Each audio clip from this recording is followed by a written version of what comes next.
राम राम दोस्तों, आप सबका मेरे चैनल प्रभु भजलू में स्वागत है। दोस्तों, आज हम मोहिनी एकादशी के बारे में जानते हैं। वैशाख माह शुक्ल पक्ष की एकादशी को मोहिनी एकादशी कहा जाता है। कहते हैं इस व्रत को करने से व्यक्ति के जीवन में धन, वैभव और सुख समृद्धि में वृद्धि होती है। एकादशी का व्रत हर माह शुक्ल और कृष्ण पक्ष की एकादशी तिथि पर किया जाता है, यानी माह में 2 और पूरे वर्ष में 24 बार किया जाता है, जिसमें वैशाख माह शुक्ल पक्ष की एकादशी को मोहिनी एकादशी के नाम से जाना जाता है। इस दिन भगवान विष्णु के मोहिनी स्वरूप की पूजा की जाती है। दोस्तों, मान्यता है कि इस दिन विधि विधान से पूजा और व्रत का पालन करने से व्यक्ति को भगवान विष्णु और माता लक्ष्मी की कृपा प्राप्त होती है। वैदिक पंचांग के अनुसार वैशाख माह शुक्ल पक्ष की एकादशी तिथि की शुरुआत 7 मई को सुबह 10:19 पर होगी।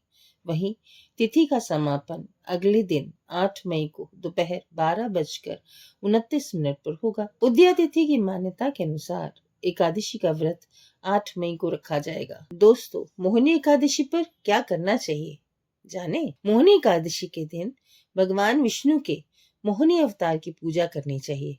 साथ ही श्री हरि को चंदन का तिलक लगाएं, तुलसी के पत्ते और जौ चढ़ाएं। पीले वस्त्र धारण करने चाहिए, क्योंकि प्रभु को पीला रंग अधिक प्रिय है।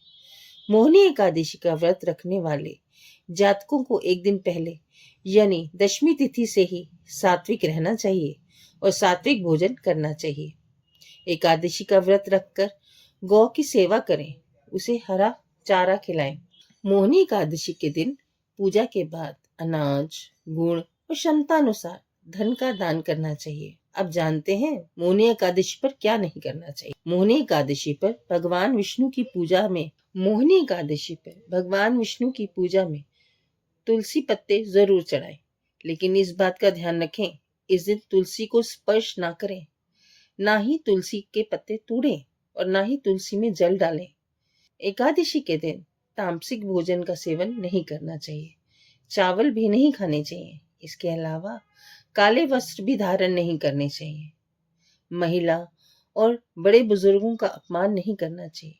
मन में किसी के प्रति बुरा नहीं सोचना चाहिए। दोस्तों, आइए जानते हैं श्री हरि को क्यों लेना पड़ा था मोहिनी अवतार। धार्मिक ग्रंथ और पुराणों में उल्लेख मिलता है कि समय समय पर भगवान विष्णु ने कई अवतार लिए, लेकिन श्री हरि के सभी अवतारों में मोहिनी अवतार अद्वितीय और विशेष है। इस अवतार में भगवान ने एक सुंदर स्त्री का रूप धरा। भगवान के कई अवतारों में मोहिनी एक ऐसा अवतार है जिसमें उन्होंने एक सुंदर स्त्री का रूप धरा था, जिसे देख दैत्य और देवता भी भ्रम में आ गए थे। मोहिनी अवतार का कारण था समुद्र मंथन, जो कि अमृत कलश के लिए देवताओं और दानवों के बीच हुआ था। जब दानवों ने अमृत कलश को अपने कब्जे में लेने की कोशिश की, तब अमृत कलश को सुरक्षित देवताओं तक पहुंचाने के लिए भगवान ने ये अवतार लिया और चतुराई से अमृत देवताओं के बीच बांट दिया। इसके बाद देवताओं को उनकी शक्ति और अमृत प्राप्त हुआ। भगवान को यह अवतार देवताओं को अमृत पान कराने के साथ ही अन्य संदेश भी देता है और इसके महत्व को भी बताता है।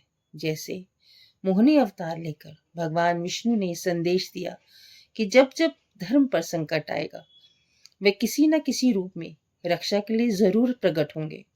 भगवान विष्णु ने हर अवतार कल्याण, रक्षा और धर्म की स्थापना के लिए लिया। मोहिनी अवतार भी ये दर्शाता है कि स्थिति चाहे जैसी भी हो, न्याय और संतुलन बनाना जरूरी है। मोहिनी अवतार भगवान विष्णु की बुद्धिमत्ता को भी दर्शाता है कि अगर सही समय पर बुद्धि और चतुराई से यदि सही निर्णय लिया जाए, तो बड़े से बड़े संकट को भी टाला जा सकता है और सफलता भी हासिल की जा सकती है। मोहिनी अवतार के 2 रहस्य हैं दोस्तों। आमतौर पर यह कथा काफी प्रचलित है कि समुद्र मंथन से जब अमृत कलश निकाला, तो देवताओं को दानवों के बीच इसे पाने का विवाद हो गया। तब भगवान विष्णु ने मोहिनी रूप धर लिया था। भगवान के इस दिव्य रूप को देखकर दानव मोहित हो गए और विष्णु जी ने अमृत कलश दानवों से लेकर देवताओं में बांट दिया। लेकिन भगवान विष्णु के मोहिनी अवतार से जुड़ी एक अन्य कथा ये भी है कि श्री हरि ने मोहिनी अवतार भस्मासुर से देवताओं की रक्षा के लिए भी धारण किया था। धार्मिक मान्यता के अनुसार भस्मासुर को ये वरदान प्राप्त था कि वे जिसके सर पर हाथ रखेगा वे भस्म हो जाएगा। भगवान विष्णु ने मोहिनी अवतार लेकर भस्मासुर को नृत्य के लिए कहा। मोहिनी के सौंदर्य से प्रभावित होकर वह नृत्य के लिए मान गया। नृत्य करते समय भगवान ने उसका हाथ उसी के सर पर रख दिया, जिससे वह भस्म हो गया। इस तरह भस्मासुर का भी अंत भगवान विष्णु के मोहिनी अवतार के माध्यम से हुआ। दोस्तों, पूजा करने के पश्चात आप श्री हरि और माँ लक्ष्मी के आगे क्षमा याचना जरूर करें।